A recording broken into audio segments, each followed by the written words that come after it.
hablaremos sobre el objetivo y los registros contables. Entonces, ¿por qué es importante la contabilidad para la presentación de la información financiera? Bueno, básicamente porque el objetivo de la misma radica en la generación y en la proporción de una información que cumpla una serie de características, que sea útil, que sea comprensible, que sea comparable y oportuna a diferentes tipos de usuarios. Esto con el fin de que estos usuarios o esos distintos tipos de usuarios de la contabilidad y en sí de la información financiera puedan tomar una serie de decisiones relacionadas con el desempeño, con el crecimiento, con la sostenibilidad de la organización. Es decir, esas decisiones están ligadas a sus intereses frente a la compañía pues, en la cual están interesados. Entonces es por eso que la contabilidad se convierte en un sistema de información con el cual se busca que la misma contribuya a informar y presentar una información de manera cuantitativa, es decir, que se encuentra valorada en unidades monetarias, en donde las transacciones económicas, las situaciones o eventos que le ocurren a cualquier tipo de organización, pues se puedan presentar y mostrar bajo una unidad de medida. Y esas unidades de medida pues siempre lo vamos a tener expresado en forma monetaria, como por ejemplo el peso, el dólar, el yen, dependiendo del país en donde se encuentre realizando la empresa sus transacciones, entonces con esa misma moneda pues se trabajará la información que debe presentar a los diferentes tipos de usuarios pues para satisfacer sus necesidades. Bien, entonces allí es donde ingresa un concepto muy importante como es el de los registros o el del registro contable. Entonces el registro contable, perdón, es la estructura bajo la cual se presentan las transacciones o los hechos económicos siempre y cuando cumpliendo una serie de características que estén basados básicamente en ese lenguaje contable. Y ese lenguaje contable pues se caracteriza porque tiene una serie de elementos que le van a permitir recopilar, identificar, recopilar, clasificar, transformar y presentar la información económica de las empresas y todo reducirlo en un informe único que se denominan estados financieros. Entonces, eso será tema de nuestra segunda sección, nuestra segunda videoclase del tema, en donde abordaremos lo relacionado con los estados financieros. Aquí inicialmente miraremos cuál es esa unidad de medida o esa unidad de registro mínima con la cual pues se reconocen los hechos económicos. Bien, entonces aquí para registrar esas transacciones o hechos económicos utilizamos un formato que se denomina el asiento contable. Ese asiento contable no es más que un comprobante en el cual se muestra el movimiento de los recursos que tuvo la empresa, con lo cual pues finalmente pues va a conducir a la preparación y presentación de esos estados financieros, con el ánimo de que pues toda esa información quede recopilada y quede plasmada de manera histórica en algo que denominamos los libros de contabilidad, pues son los que nos van a permitir mostrar el archivo, toda la historia de las transacciones que han ocurrido en una empresa. Bien, entonces ahora cuando miramos ya el formato de lo que es un asiento de contabilidad, pues debemos tener claro que existen unas partes integrantes del mismo, ¿sí? Un estilo de cómo se debe presentar. Este es, digamos, la manera en la cual se utilizan muchos de estos comprobantes contables o asientos de contabilidad, en donde debemos identificar el nombre de la empresa, debe cada registro contable tener un consecutivo, una numeración única, así como cada uno de nosotros tenemos un número de identificación único, asimismo los asientos contables también tienen un número de identificación único que lo distingue de todos los demás, la fecha en la cual ocurre la transacción económica, la descripción misma de la situación o de la transacción u operación que ha ejecutado la empresa, la identificación en sí de la naturaleza de el elemento que se va a representar en la transacción, ¿sí? Es decir, cuando se tiene una transacción económica, hay que identificar qué elementos de los estados financieros intervienen allí. Entonces ahí es cuando empieza a verse involucrada la técnica contable, donde hay una serie de cuentas, subcuentas y de grupos y de clases con los cuales nos va a poder hacer la similitud y comparación para poder identificar qué elemento de esa transacción económica es equiparable con los elementos que se muestran en los planes de cuentas o en el lenguaje contable. Cuando identificamos esos elementos que hacen parte de allí, pues esos elementos hacen parte de una taxonomía grande, como por ejemplo cuando hablamos de lo que es un activo, un pasivo, un patrimonio, ingreso, costo y gasto, entonces a eso es lo que hace referencia la naturaleza. Esto más adelante lo revisaremos en otro subtema. Y acá en este asiento, en este formato, se identifica la aplicación de una de las técnicas que aplican en contabilidad denominada la partida doble y el uso de las cuentas T. Basta simplemente en que ustedes observen aquí en este diagrama, en este subrayado, que cómo se representa la cuenta T. ¿Sí? A través de esta misma sección se puede ver cómo se representa la cuenta T y los lados pues que convierten esa cuenta T en una especie de balanza y que dicha balanza debe mantenerse en equilibrio, es decir, que debe cumplirse esto que se denomina las sumas iguales. Eso derivado al fenómeno de la dualidad que viene a ser explicada por el principio de la partida doble. En otra sección revisaremos y miraremos este concepto de la partida doble. Ahora, para registrar los hechos económicos, entonces hay que tener en cuenta una serie de elementos que se requieren para la construcción de estos asientos contables. Entonces, inicialmente tenemos que para reconocer cada hecho o transacción económica se deben cumplir las siguientes situaciones. La primera y una de las más importantes es que se disponga del documento o soporte contable, que es importante para poder dar veracidad plena y justificar la existencia del hecho económico. El segundo elemento importante tiene que ver con uno de los pasos del ciclo contable o el proceso contable y es con la identificación en sí del hecho o la transacción económica.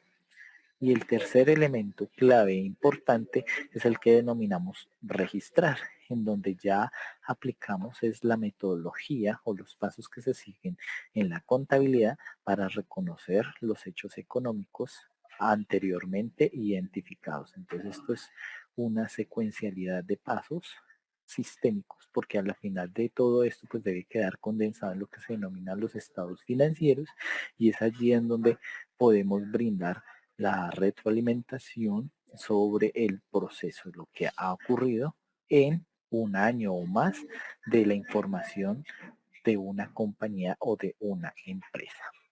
Bien, entonces comencemos con nuestra primera sección, con los documentos soportes. El documento soporte viene a ser aquel sustento, aquel, valga la redundancia, documento ya sea físico o electrónico, en el cual me va a mostrar o justificar plenamente la existencia de una transacción o de un hecho económico en sí. Pueden ser de diversa naturaleza. Las más comunes, por ejemplo, tenemos las facturas, los recibos de caja, los formatos, por ejemplo, de compra de algún elemento, ¿sí? Que tiene la carta de propiedad, por ejemplo, también los recibos de los servicios ese también es un tipo de soporte. Entonces estos son los más comunes cuando se genera una transacción económica. Las facturas las utilizamos básicamente en transacciones o situaciones de compra y venta. Los recibos de caja cuando queremos mover el dinero del efectivo que en tesorería o en la sección de la caja de la empresa, ¿sí? Se tiene allí un monto y se quiere pues justificar el pago, por ejemplo, de la compra de unas empanadas para una reunión de los directivos, la adquisición, digamos, de una pequeña papelería para el área de la recepción o el área de las secretarias, etcétera, etcétera. Entonces, este es uno de los elementos importantes e indispensables cuando queremos reconocer la existencia de un hecho económico, es el de disponer el documento soporte. Ahora, nuestra siguiente situación o paso para poder reconocer los hechos económicos, entonces está en el identificar. En el identificar hay una serie de elementos que se deben tener en cuenta, como por ejemplo las fechas que intervienen en la transacción o que se ven afectadas en la transacción económica, las personas o entidades que intervienen, y allí es fundamental reconocer si las mismas son personas naturales o jurídicas y también identificar cuál es su naturaleza jurídica y tributaria frente al Estado, dado que pues este elemento es importante para el tema de los impuestos. Bueno, aunque no solamente para los impuestos, sino también para las tasas, para los gravámenes y contribuciones.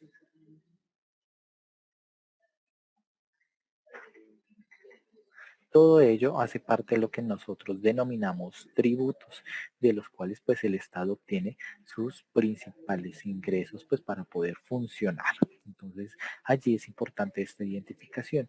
En el alcance de nuestro curso pues no observamos o no vamos a tener en cuenta estos elementos porque requieren un abordaje técnico y teórico frente al lenguaje tributario y pues identificar allí una serie de transacciones o situaciones específicas para poder aplicar sistemas como el de retención en la fuente y también pues del pago de cada uno de los impuestos que se vean involucrados en las transacciones económicas. Simplemente en el alcance de nuestro curso abordaremos el tema del IVA.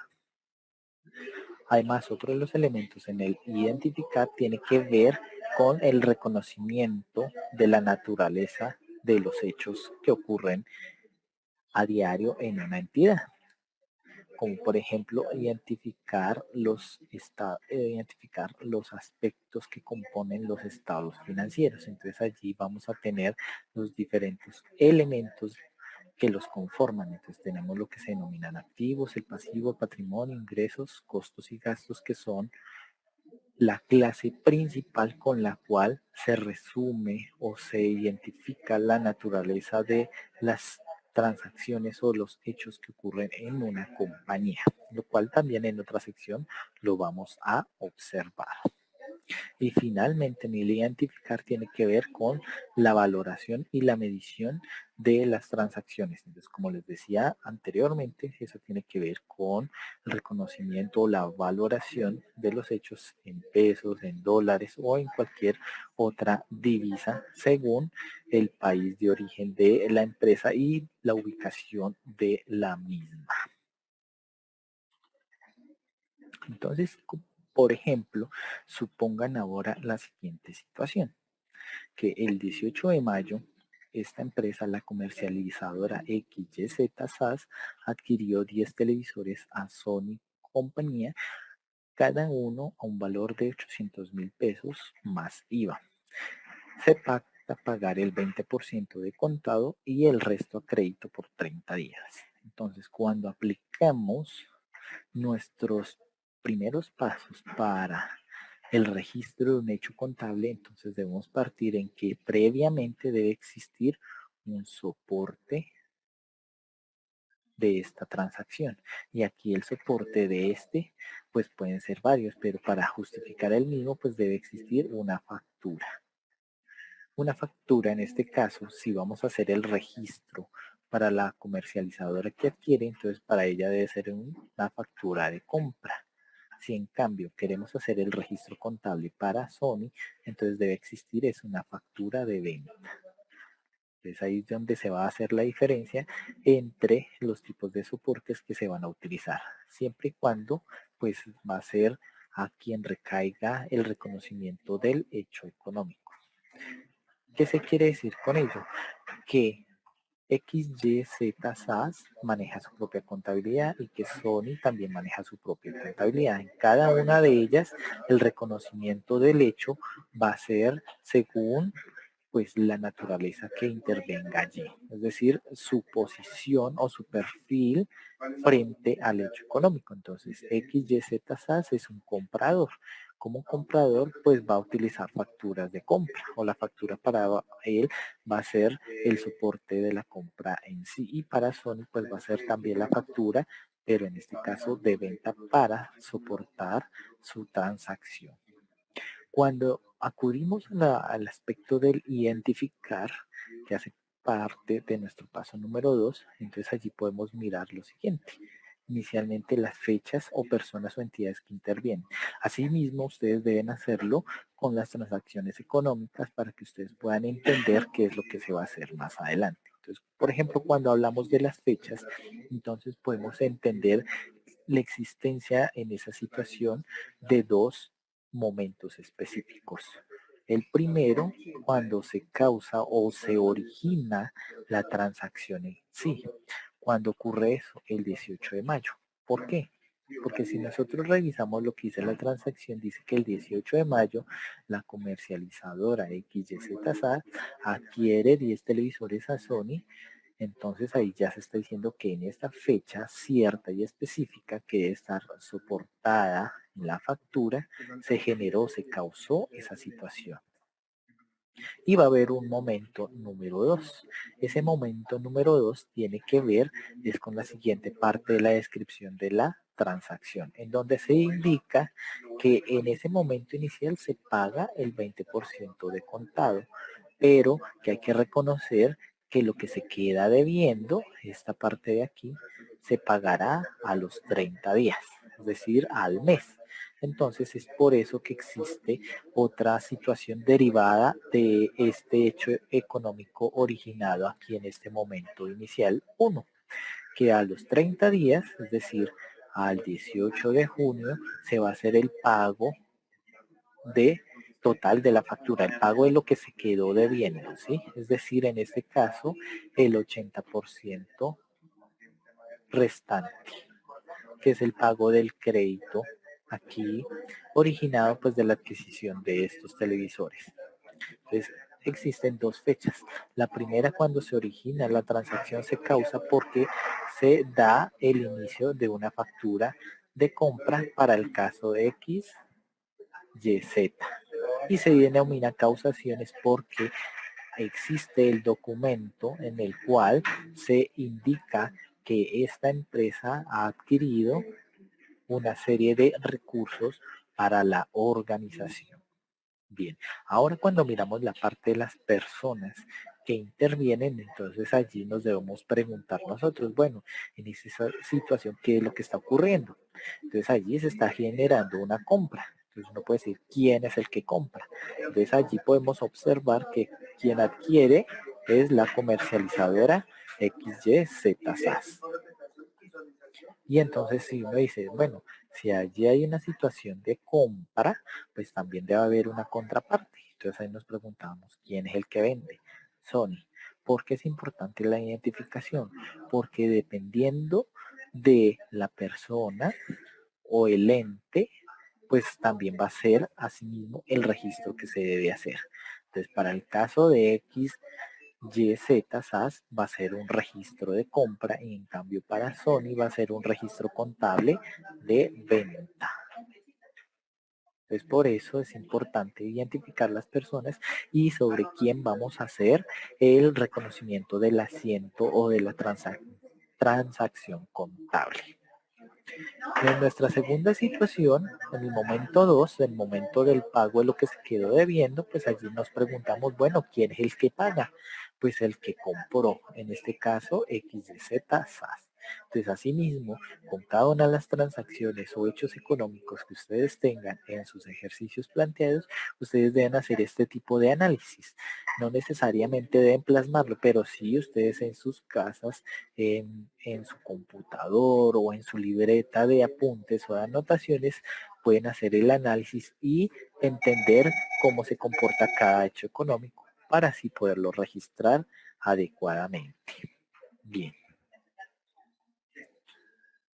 Ahora miremos lo que tiene que ver con los elementos de los estados financieros. ¿Por qué es importante identificar los elementos de los estados financieros? Porque allí podremos mirar otra de las partes que hacen, valga la redundancia, de parte del identificar. Entonces, en nuestro identificar tenemos el reconocimiento en sí de esos elementos, pero cuando hablamos de esos elementos de los estados financieros, ¿a qué nos referimos? Bueno, en que en la contabilidad, para poder traducir los hechos económicos, cualquier eventualidad, pues debe existir una serie de descriptores con los cuales podamos asociar cada transacción, cada situación, y así poderlo presentar en un lenguaje homogéneo, claro y comprensible para los diferentes usuarios que quieran utilizar la información contenida acá en dichos estados. Entonces, los grupos principales los podemos presentar o mostrar de la siguiente manera. Entonces tenemos por un lado los activos, los pasivos y el patrimonio, que tanto el activo como el pasivo y el patrimonio hacen parte de un estado denominado balance general o también estado de situación financiera. Otro de los elementos que también tenemos son los gastos y los ingresos. Y dentro de los gastos existe en sí un grupo específico que se denominan los costos, porque ambos representan, son salidas o erogaciones de recursos de la entidad. ¿Sí? Entonces ya miraremos la definición de cada uno de ellos. Tanto los ingresos como los gastos hacen parte de lo que se denomina el estado de resultado, porque me va a mostrar el desempeño de la compañía a una fecha determinada. Ahora miremos cada uno de estos elementos y sus ejemplos respectivos. Entonces, cuando hablamos de los activos, que es el primer elemento identificado en un plan único de cuentas, ¿sí? Entonces tenemos que la definición del mismo está ligado a la identificación de un recurso que puede ser obtenido o controlado por el ente económico. El ente económico es la misma empresa o la misma organización que existe y que ejecuta o lleva a cabo una actividad definida en su misión y en su visión. Entonces, se reconocerán como activos todos aquellos recursos que sean obtenidos y controlados por una empresa y que esos recursos provengan, ¿sí?, de eventos pasados. Es decir, que de la noche a la mañana una entidad no va a aparecer con, por ejemplo, con 1.000 millones en su cuenta bancaria, sino que esos 1.000 millones en su cuenta bancaria debieron haber sido producto de una situación pasada, como por ejemplo la venta de un edificio, la venta de un producto muy importante, etcétera, etcétera. Es como si alguien dijera, no, es que usted de la noche a la mañana se ganó el baloto. Sí, pero si usted para haberse ganado el baloto, pues debió haber hecho o haber ejecutado un evento pasado para poderlo tener, para poder haber ganado ese premio mayor, como por ejemplo el adquirir el boleto del sorteo y que el boleto pues lo haya adquirido en un ente legal. Bien, otro elemento fundamental para que se pueda reconocer como un activo, un recurso, es que él mismo le permita a la organización obtener una serie de beneficios económicos futuros, ¿sí? Que la utilización o el provecho que se saque a ese recurso me permita esperar hacia futuro recibir un tipo de beneficio y que ese beneficio yo lo pueda medir de alguna forma en el aspecto económico, ¿sí? Por eso se dice que es un beneficio económico futuro.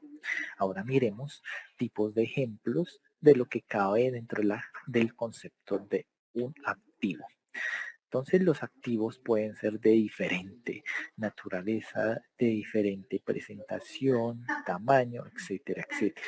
Entonces, por ejemplo, tenemos el primer recurso más importante dentro de una empresa, por decirlo de esa manera, y es el que mueve, digamos, nuestra economía, que es el que utilizamos también como nuestro medio de intercambio, y es el que denominamos como el efectivo.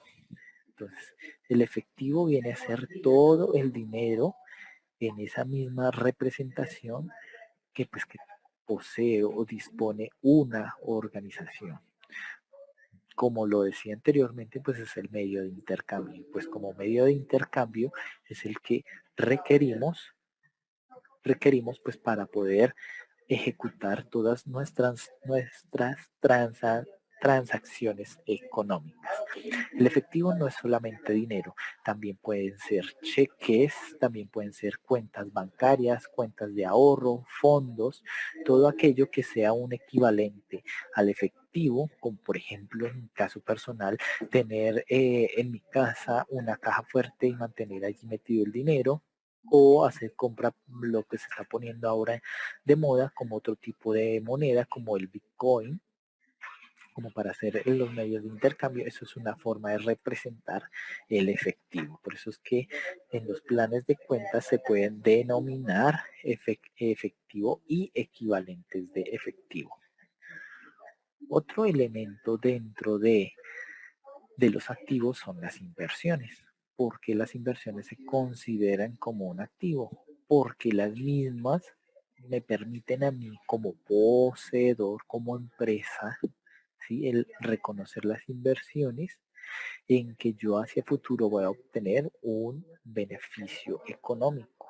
¿Sí? Es como cuando, por ejemplo, alguien adquiere acciones de una compañía y esperan que a futuro el valor de esas acciones pues se incremente y al momento en que yo lo venda pues obtener de allí una ganancia. Lo mismo pues los dividendos o las ganancias que generen la adquisición de acciones. Entonces uno espera que de esa venta pues yo pueda obtener unas ganancias. Asimismo pues va a ocurrir con con las empresas al tener inversiones. Otro elemento importante que compone los activos son las cuentas por cobrar. Cuentas por cobrar, ¿en qué momentos se originan? Este es el más común cuando hay situaciones de compra y venta. Entonces, una cuenta por cobrar es en sí es un derecho. Es un derecho para la empresa exigirle, por ejemplo, aquí el vendedor, que yo sea la empresa vendedora, que yo le puedo exigir a este comprador el pago de un producto. Esto cuando se hace a crédito. Es decir, cuando tenemos situaciones en donde vendemos a crédito, entonces allí se va a establecer el derecho de cobrarle a la contraparte por el bien, el producto o el servicio que yo le esté ofreciendo. Es decir, ahí hay un acuerdo entre las partes pues para que se pueda exigir el cobro de ese elemento, de ese recurso que se dio a cambio. Otro recurso que hace parte de los activos son los inventarios. Los inventarios vienen a ser un elemento fundamental de mucho cuidado en cualquier compañía que se dedique a vender, comercializar, transformar productos físicos. ¿Por qué? Porque el inventario se convierte en el elemento con el cual pues la empresa va a obtener sus principales ingresos. ¿Sí? Entonces, de ahí la importancia de manejar los inventarios porque es un recurso con el cual pues la empresa va a tener su razón de ser. Dentro de los inventarios podemos tener diferentes tipos de elementos. todo va a depender es de la actividad económica de la empresa. Entonces esto está ligado a la actividad económica de la empresa, es decir, su razón de ser. ¿Cuál es la razón de ser de una empresa?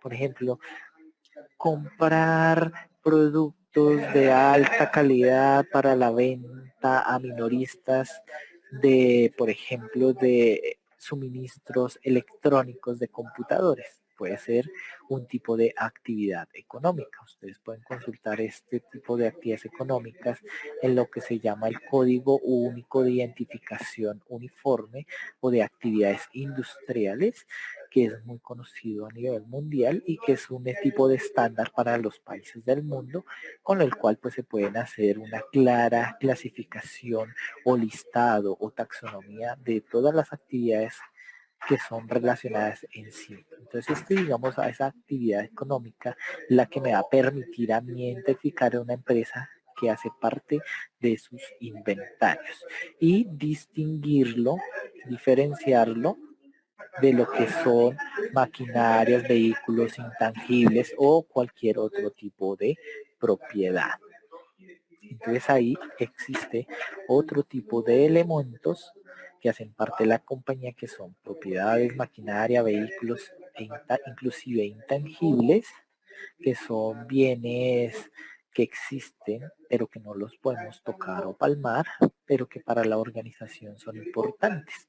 Entonces, por ejemplo, las propiedades, maquinaria, equipos, vehículos, hace parte de lo que se denomina el inmovilizado material o la propiedad, planta y equipo. ¿Por qué se diferencian de los inventarios? Básicamente porque estos elementos la empresa los controla, los maneja o los ha adquirido con el ánimo de utilizarlos en el funcionamiento normal de sus operaciones, es decir, para que puedan cumplir con su razón de ser. No los tiene como objetos para ser vendidos en el corto plazo, sino simplemente para poder realizar sus actividades dentro de su marco, de funcionalidad o de giro normal del negocio. ¿Sí? Entonces de ahí es donde se diferencia de los inventarios.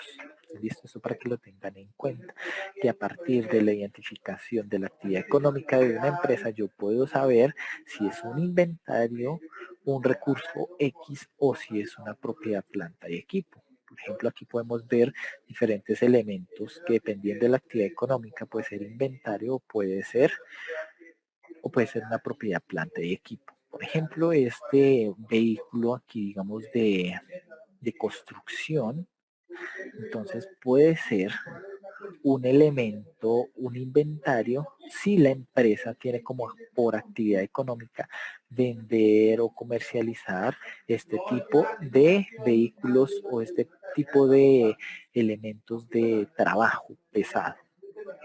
Si la empresa se dedica, digamos, a trabajar los suelos, trabajar carreteras, algún tipo de elemento en la naturaleza de extracción y requiere este elemento para hacerlo dentro de la misma compañía, no va a ser un inventario, sino va a ser una propiedad, planta y equipo, porque ese elemento le apoya en la realización de sus operaciones, ¿sí? Para poder obtener ingresos, más no es el objeto de venta, ¿sí? Entonces así va a ocurrir, por ejemplo, con los muebles y enseres, los equipos que se dediquen para producir o transformar bienes, ¿sí?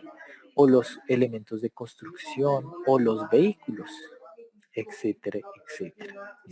Ahora sobre los intangibles. Intangibles es cuando hablamos, por ejemplo, el software o el buen nombre de una compañía. El buen nombre de una compañía genera dinero y ese dinero se puede ver en los mercados de valores. O cuando a ustedes les dicen, no, es que la acción de Coca-Cola, la acción de Apple aumentó, creció. Entonces ese tipo de valoraciones hace referencia a algo que no podemos palpar o tocar, como es el buen nombre de una empresa, pero sí sabemos que en sí lo que ofrecen ellas son de calidad, son buenos, son vendibles, entonces en sí mismo generan ganancias. Entonces el buen nombre de esas compañías se valora y se registran como intangibles dentro de una empresa. Y más intangibles pues puede ser si la empresa dispone, por ejemplo, o controla recursos como software, en donde pues va a tener el derecho de explotar un producto de ese estilo y pues posiblemente generar ganancias. Entonces ese tipo de elementos que son propiedades, pero que no las podemos observar, pues entonces se registran como intangibles.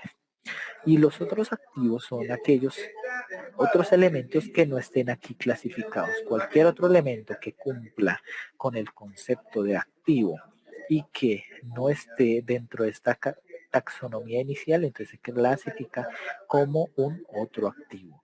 ¿Esto porque existe esta clasificación?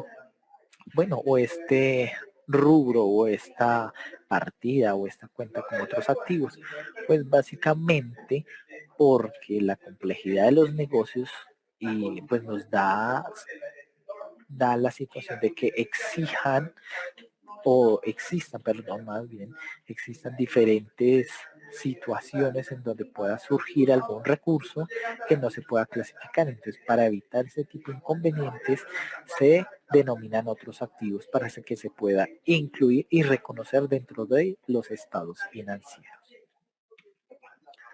Ahora miremos el segundo elemento que hace parte de los estados financieros y es el que tiene que ver con los pasivos. ¿Qué es un pasivo? Este sí es más fácilmente identificable porque hace referencia a las deudas, a una obligación que las empresas tienen en un momento presente y al igual que los activos que provienen o surgen de eventos pasados.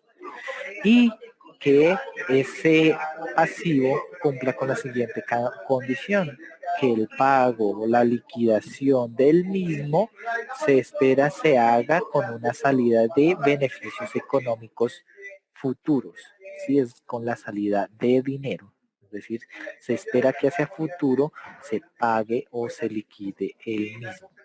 Es decir, que debe existir una contraprestación, que puede ser una transferencia de recursos, como por ejemplo el pago del dinero o la prestación de un servicio. En aquel caso en que no se ponga dinero, pero existe la obligación de prestar una labor, un oficio, entonces allí se está haciendo el pago o la liquidación de ese tipo de deudas.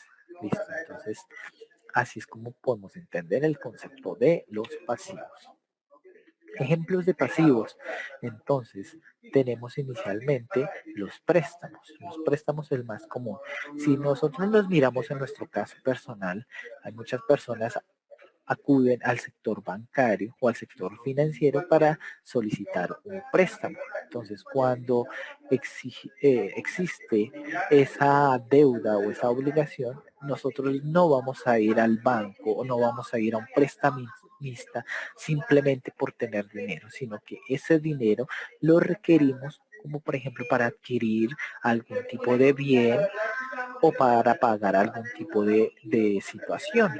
Generalmente acudimos al dinero prestado para pagar diferentes tipos de bienes que requerimos o de servicios.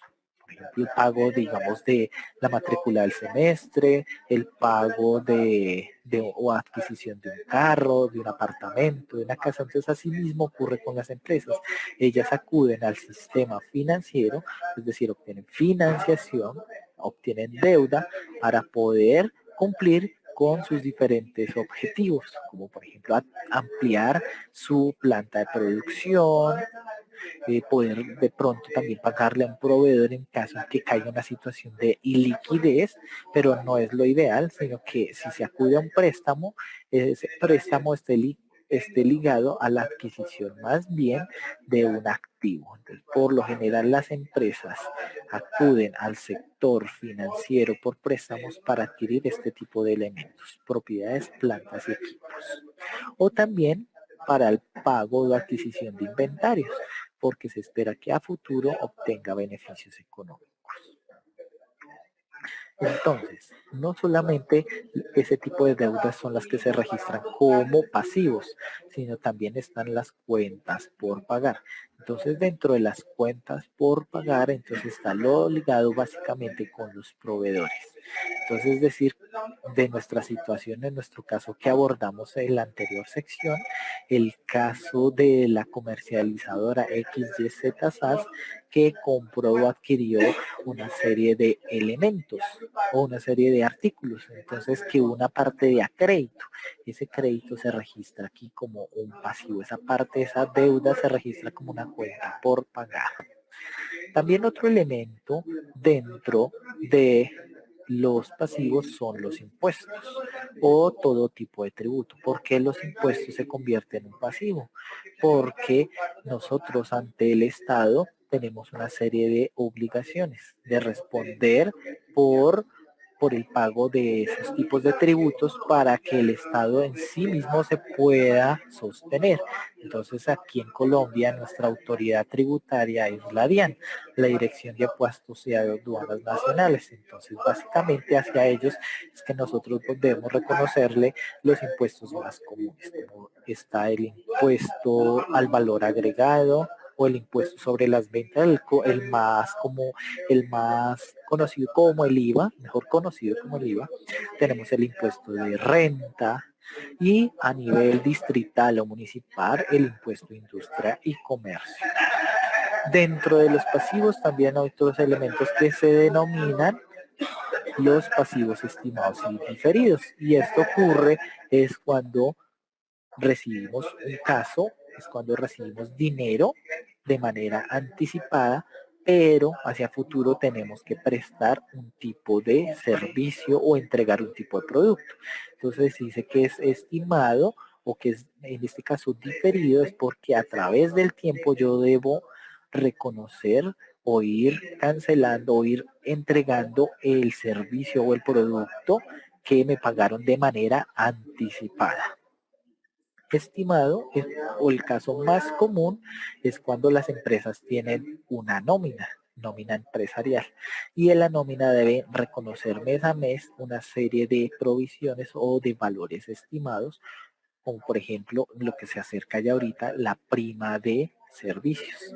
Entonces esa prima de servicios las empresas deben haciendo unas provisiones mensuales pues para poder pagarle en su momento a los trabajadores dicha prestación social.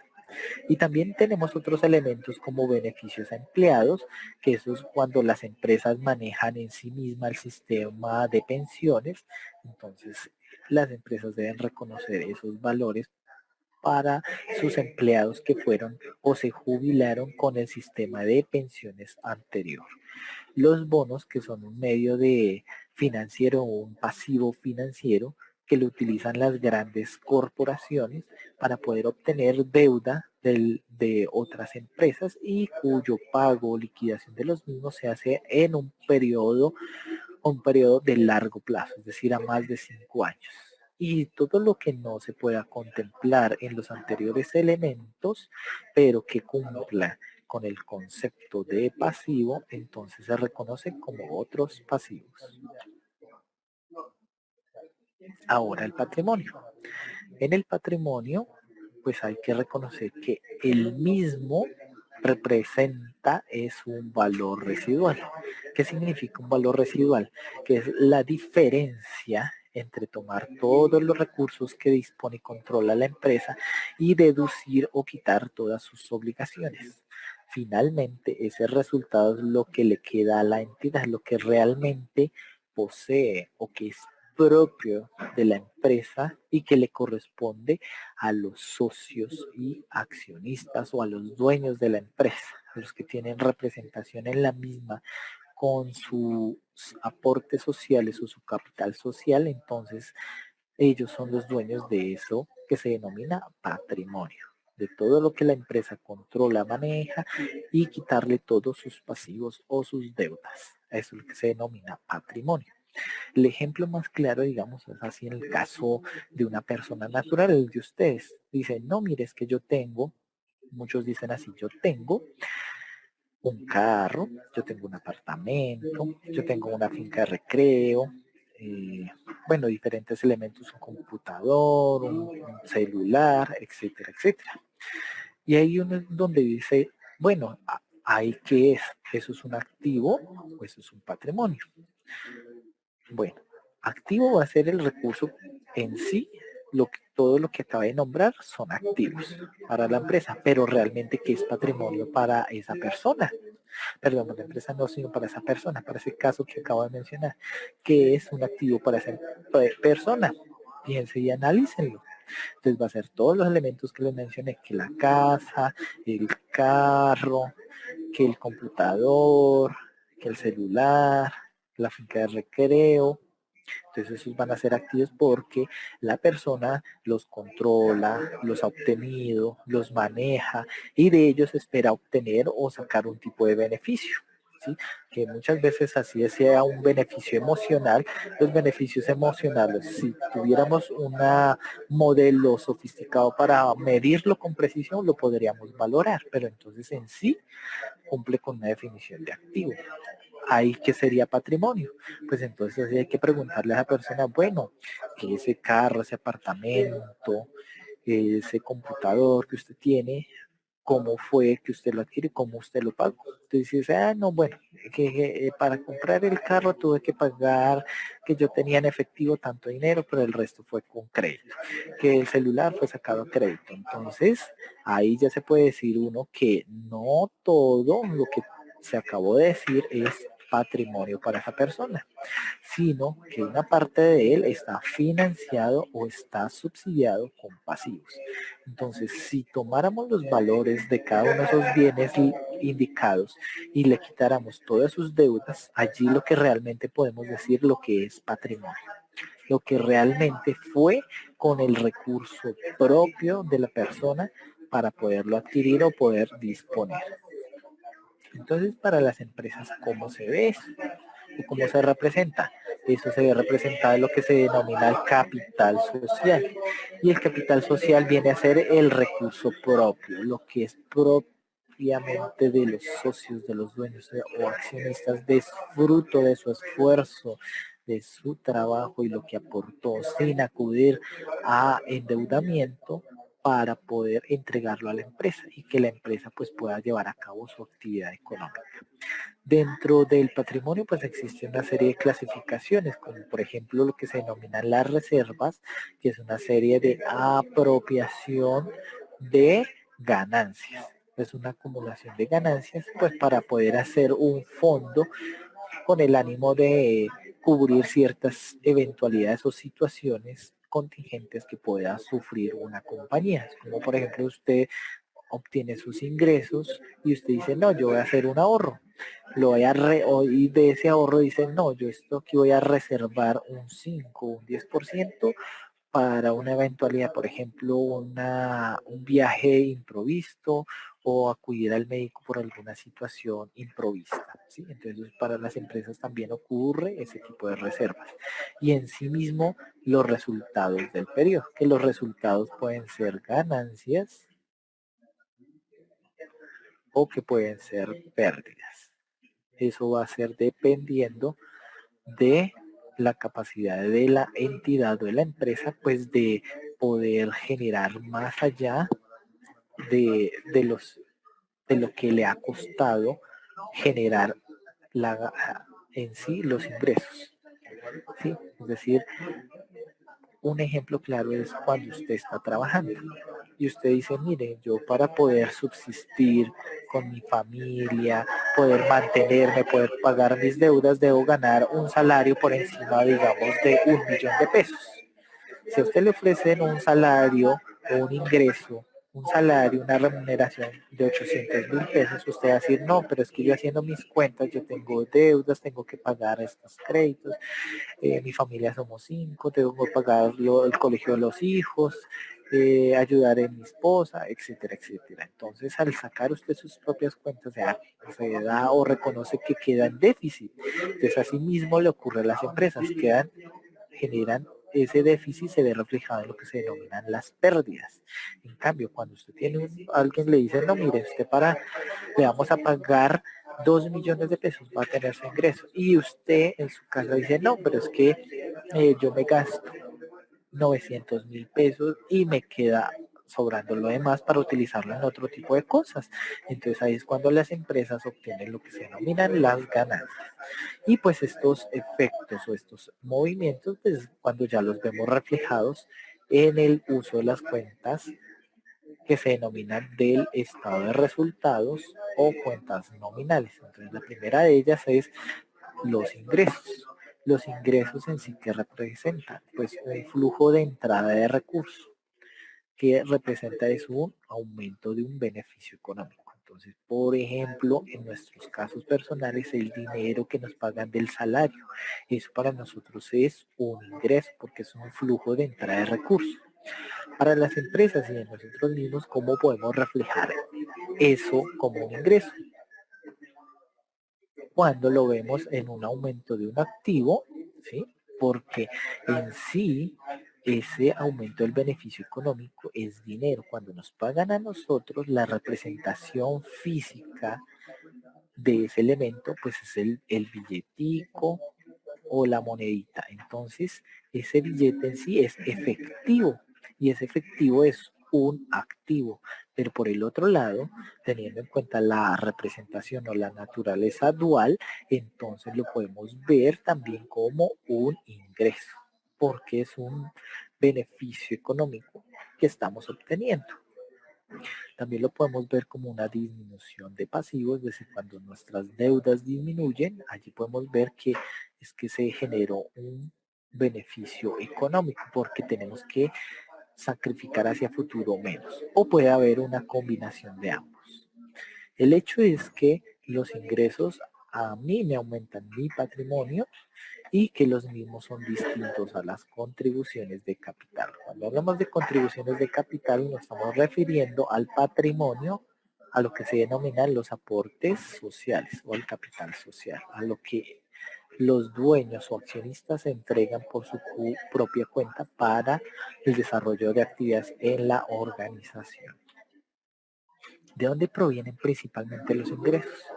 De las ventas, las empresas de las ventas de sus productos.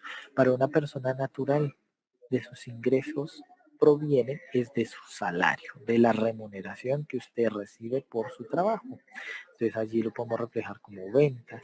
También para una empresa pues puede tener otro tipo de ventas relacionadas con sus actividades. Por ejemplo, una empresa que tiene una propiedad, planta y equipo y que ya no la va a utilizar más. Entonces allí decide venderla y obtiene un ingreso por ello. Entonces eso se ve como otra venta. Las ganancias en sí, por ejemplo, financieras, cuando hablamos de los intereses del sector bancario. Entonces yo tengo un CDT y el CDT me rinde tanto, una cartera colectiva y me rinde tanto mensualmente o anualmente. Eso se denominan como intereses. O la utilidad o ganancia cuando vendemos los activos fijos. Entonces aquí podemos ver esa clasificación que las ventas y las otras ventas está relacionado con las actividades propias de la entidad, a su giro ordinario de negocios, a la principal actividad del ente. Y lo que se denominan en sí ganancias está relacionado con actividades extraordinarias o no ocasionales. Ahora los gastos. Los gastos es lo contrario de los ingresos. Son flujos de salida que se ven como detrimentos en el beneficio económico. ¿Por qué? Porque hay una disminución de un activo, es decir, estoy sacrificando un recurso, ¿sí? Como por ejemplo pagar una deuda o por adquirir otra. O también se puede ver como un aumento de un pasivo, por ejemplo, cuando nos llegan las facturas de cobro de los servicios públicos, allí se configura un gasto o la combinación de ambos. Estos gastos repercuten en que disminuyen el patrimonio. Claro, porque están consumiendo lo que es propio, lo que les decía acerca del superávit. Y que esto es distinto a retirar el capital social de la empresa o o retirar o pagar las utilidades que haya generado la entidad. Ejemplos de gastos. Entonces, dentro de los gastos, como les decía, están incluidos el costo de las ventas o lo que se denominan costos. El costo proviene básicamente de la medición de los inventarios que posee una empresa para obtener sus principales ventas y obtener sus principales ingresos. Cuando la empresa se dice así, costea o mide el valor de esos inventarios, entonces ahí sí determina el costo, lo que debe sacrificar la empresa o lo que sacrificó la empresa para poder generar su producto de venta. Al momento en que lo vende o lo intercambia o lo entrega al comprador, entonces ahí la empresa debe reconocer el valor que está entregando y lo que le sacrificó por generarlo. La empresa va a obtener ganancias es cuando el costo va a ser menor a los ingresos. Es distinto hablar del precio de venta. El precio de ventas debe ser por encima del costo de ventas, con el ánimo, pues obviamente, de obtener ganancias. Entonces, esto va a ser objeto de revisión en nuestra aula de contabilización de recursos 2, contabilidad de costos. Allí es donde miraremos a qué hace referencia estos costos de ventas y la manera en cómo se reconocen y los sistemas que hay para medirlos. Dentro de en sí de los gastos tenemos unos denominados gastos ordinarios y otros gastos que se denominan pérdidas. Los ordinarios tienen que ver con el giro normal de operaciones de la empresa, como por ejemplo el pagar el nómina, el mantenimiento, servicios, arrendamientos, pagar ciertos tipos de impuestos, gravámenes y tasas, ¿sí? Que están relacionados con el giro normal del negocio. Es decir, son las actividades que frecuentemente ocurren en una empresa, pero hay otras situaciones que no son comunes, que son extratemporales o que son extraordinarias. Entonces es lo que se denominan como pérdidas, como pueden ser pérdidas en aspectos financieros o pérdidas, por ejemplo, en venta de bienes como propiedades, planta y equipo. Entonces, de nuestra situación en el identificar, ahora que ya conocemos los conceptos que hacen parte de los elementos de estados financieros, ahora sí podemos analizar nuestro caso. Pues en nuestro caso pasamos a analizar qué pasa para el 18 de mayo en la causación, qué elementos intervienen. Entonces hay que empezar a desglosar la descripción de la situación. Entonces se dice que 18 de mayo la comercializadora XYZC SAS adquiere 10 televisores a Sony Inc. cada uno 800,000 pesos más IVA, se pacta el 20% de contado y el resto a crédito por 30 días. Entonces allí uno pregunta, ¿qué es lo que ocurre? Hay una compra, ¿qué se está comprando? Televisores. Televisores. ¿El televisor qué es? ¿Un inventario o una propiedad, planta y equipo? Pues para esta empresa que es comercializadora, que está comprando estos televisores, pues va a ser un inventario porque espera a futuro vender estos televisores a un precio mayor al adquirido acá y poder obtener ganancias. ¿Sí? Ese es el objetivo de, digamos, de esta comercializadora. O el objetivo cuando uno lleva a cabo una idea de negocio, una empresa, es generar ganancias. Entonces esta comercializadora va a obtener ganancias cuando venda estos televisores a un mayor valor que el adquirido y pues todos los necesarios pues para poder mantener ese bien hasta el momento en que lo venda. ¿Qué otra situación se configura? Que hay un pago de contado del 20%. Entonces, si se está pagando un 20% de contado, quiere decir que yo estoy moviendo mi dinero en efectivo, mis moneditas, mis billetes. ¿Qué es el efectivo? Un activo en sí. Entonces ya estamos reconociendo cuáles son los elementos que hacen parte de los estados financieros para esta transacción. Otro elemento que se configura, los impuestos. Aquí, ¿qué impuestos manejamos? El IVA. Entonces, el IVA es un impuesto sobre las ventas y es un pasivo por su misma naturaleza, porque nosotros no nos quedamos con ese valor, nosotros se lo pagamos o se lo entregamos a Sony.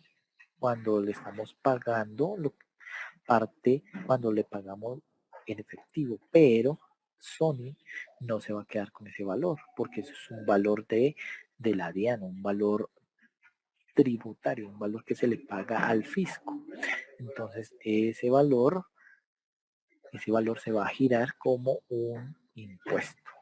O se va a entregar o se va a reconocer, pero para que Sony lo tenga que pagar a la autoridad respectiva.